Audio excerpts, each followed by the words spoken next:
Alors, petite vidéo, un court contenu sur les addictions. Est-ce que vous avez des addictions? Est-ce que vous vous sentez un petit peu drogué à quelque chose? Que ce soit l'alcool, la technologie, la malbouffe, les stimulations électroniques, le shopping? Alors, pensez aux moments les plus dark de votre vie, les moments les plus sombres de votre vie. Et posez-vous la question, est-ce que vous étiez seul dans ces moments les plus sombres, ou est-ce que vous étiez entouré de gens qui vous comprenaient? Est-ce que vous étiez tout seul, vous sentiez complètement isolé, seul au monde, ou alors vous étiez entouré de plein de gens qui vous prenaient dans leurs bras et qui vous donnaient des bisous? Les moments dans notre vie où on développe des addictions, c'est le moment où on se sent isolé du reste du monde, parce qu'on pense, et je le sais, je suis bien placé pour le savoir, je suis toujours en train de désorber des addictions dans pas mal de domaines, notamment au niveau de la nourriture. Et ça se voit pas parce que je suis tout maigre, mais croyez-moi, j'ai des addictions au niveau de la nourriture.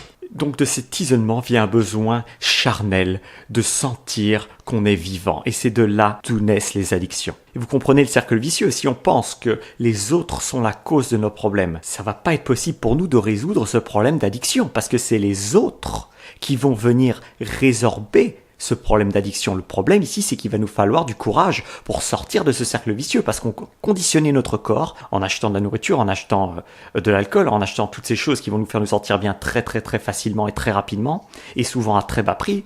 On a conditionné notre corps à penser que c'était si facile de résoudre un problème qui est là en nous et qu'on n'a pas vraiment envie de regarder en face. Mais tôt ou tard, il faut le regarder en face. Enfin, c'est triste quand même de se détruire sans se rendre compte que la porte de sortie, c'est d'accepter que la transition de droguer à guérison, c'est pas de droguer à sobre. C'est qu'il n'y a pas de transition de droguer à sobre à faire dans votre vie. L'inverse d'être drogué, c'est pas d'être sobre. L'inverse d'être un addict, c'est le fait d'être entouré.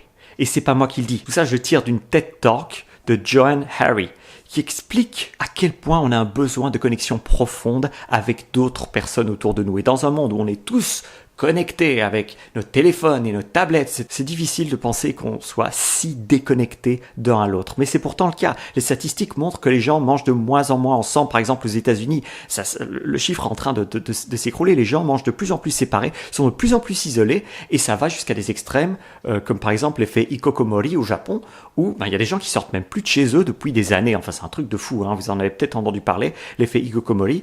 Et c'est un extrême du fait que le plus on est isolé, le plus on a peur des autres, et le plus on a peur des autres, le plus on va développer des addictions.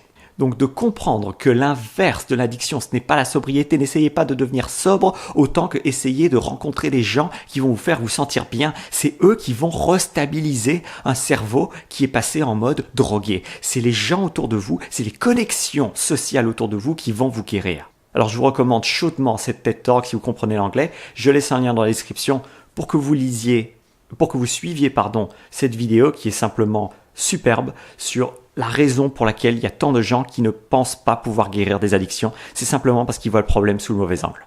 Bah oui, au final, pourquoi est-ce qu'on développe une addiction? Est-ce que c'est pas simplement parce qu'on a trop peur de se regarder dans le miroir et de se dire « Voilà, je déteste mon job, je déteste ma partenaire, je déteste mon corps, je déteste ma vie ». Et pourtant, c'est possible de se reconstruire, et ça commence avec des gens qui croient en vous, des gens qui vous aiment, des gens qui vous entourent, des gens qui vous laissent penser que oui, vous allez pouvoir changer. Alors ne sous-estimez jamais le pouvoir des gens sur votre guérison, et pensez un petit peu moins, écoutez un petit peu moins ce que les docteurs vont vous dire pour vous guérir, écoutez un petit peu plus ce que vos amis ont à vous dire, en particulier si c'est des bons amis. Si c'est des mauvais, évidemment, faut pas trop écouter ce qu'ils disent, mais ne sous-estimez pas l'importance que peut avoir un ami ou plusieurs amis dans votre vie, parce que je connais pas beaucoup de gens dans ma vie qui sont drogués et qui ont beaucoup d'amis.